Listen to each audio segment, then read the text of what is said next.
interesting and funny to hear this point. Number one, they said corruption was one of the reasons why they usually come to hijack power from civilian government. But it amazes us to know now, after they left power, that these same people that came because of corruption were more corrupt than those they came to take power from. Because up till this year, 2020, Nigeria was still retrieving Abacha's loot. And I remember once upon a time, one of the students of Abacha said, no matter how much they collect from their family, they cannot be as poor as Dangote. And you know how rich Dangote is. And this son is saying, no matter how they retrieve his father's money, they will still be as rich and as richer than Dangote. So, number one reason military usually take over power is corruption.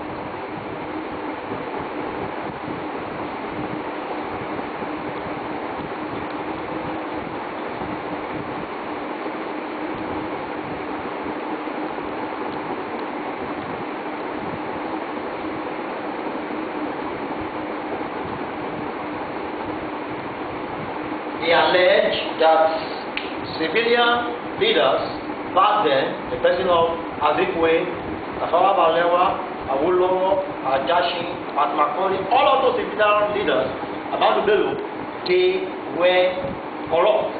They were embezzling money. They were taking Nigerian money and spending on themselves. And for this fact, they came to sanitize the system. They came to stop corruption. So that was one of their reasons for taking over power from the civilians.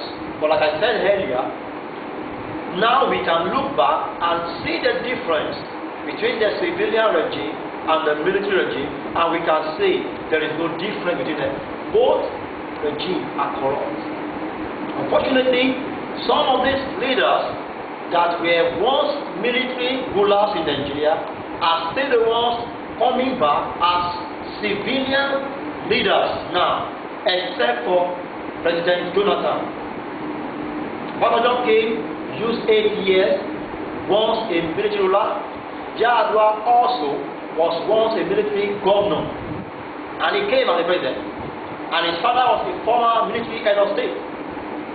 Now, Buhari is here again as a civilian leader who was once a military head of state. And so, the same practice of corruption they intend to change is what they are still practicing. But that is one of their reasons for hijacking power. They also gave another reason for politicization of the army.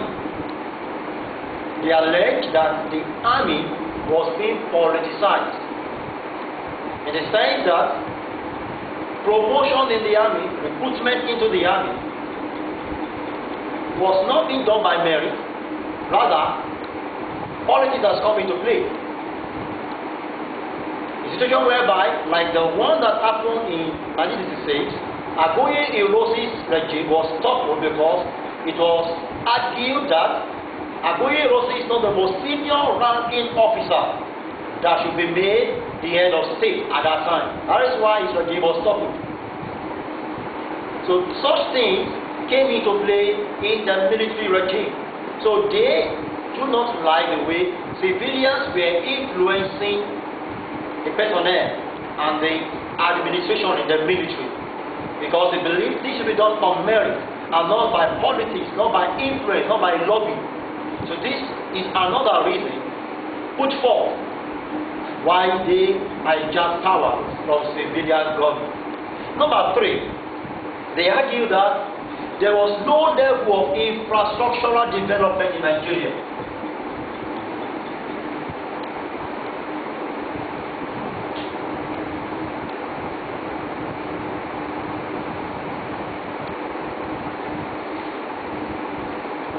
No level of infrastructural development.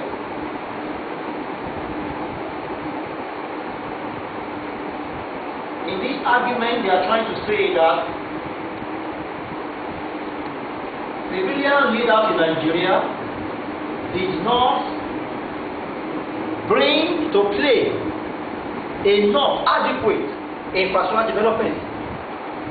They are arguing that during the civilian regime, we did not have adequate schools, we did not have sufficient health facilities, we did not have road construction works, and on and on.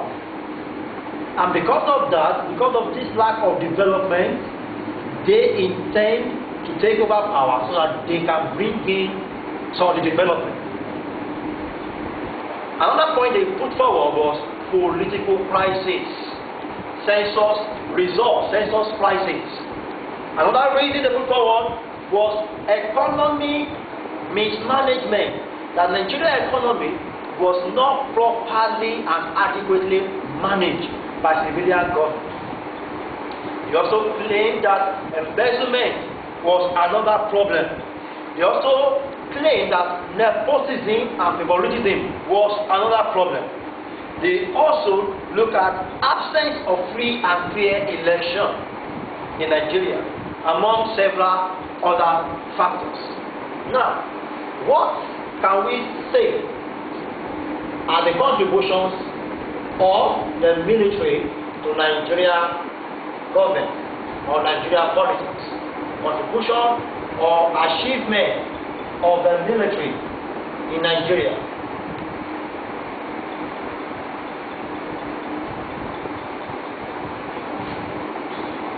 Like we said, from their reasons for coming, apart from those reasons, now we are looking at their achievement. Remember, they said there was poor infrastructural development. So one of their achievements was provision of adequate infrastructural development. And sincerely, I can tell you, my dear students, during the military regime in Nigeria, a whole lot was done. I mean a whole lot. A good number of our major roads today were constructed by these military regimes.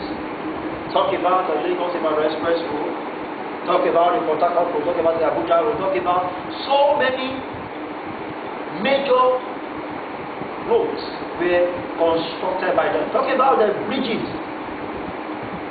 It was done by them. Talk about our educational system. A good number of our universities came during their administration. Talk about our states. The states created today, in short, all of them came under the military regime. Before they came, we had 4 regions: Northern region, Western region, Eastern region, and Lagos. But Gowon came and introduced 12 states from these 4 regions. Murtala Babajo came, introduced 19 states, adding 7 to the 12. Babangida came, introduced 21, adding 2 to the 19, and introduced 30, adding 9 to the 21. Abacha came, introduced 36 states, adding 6 to 30. So you can see all the states were created by the military administration. That was a plus to their regime, state creation. Now, apart from state creation and infrastructure development, they also brought in laudable programs, 5 programs. Now, today we have National Youth Service Corps, NYSC, which has spanned over these years. It came by these military guys. And it has helped Nigeria to be united a lot. For example, I am from Ondo State. After my university education, I was posted as a corps member to Enugu State. Igbo community. Living among the Igbos for 1 year was a plus. Learning their lifestyle, learning their culture, learning their language, learning their attitude was a plus. And so many Nigerians who are from the West have lived in the North for a year. Who are from the North have lived in the South for a year. Who are from the South have lived in the East. And that is NYSC. It came by the military. Another achievement of theirs is the establishment of ECOWAS. ECOWAS came in 1975 under Murtala Obasanjo regime, and ECOWAS is a plus today to Africa and to West Africa.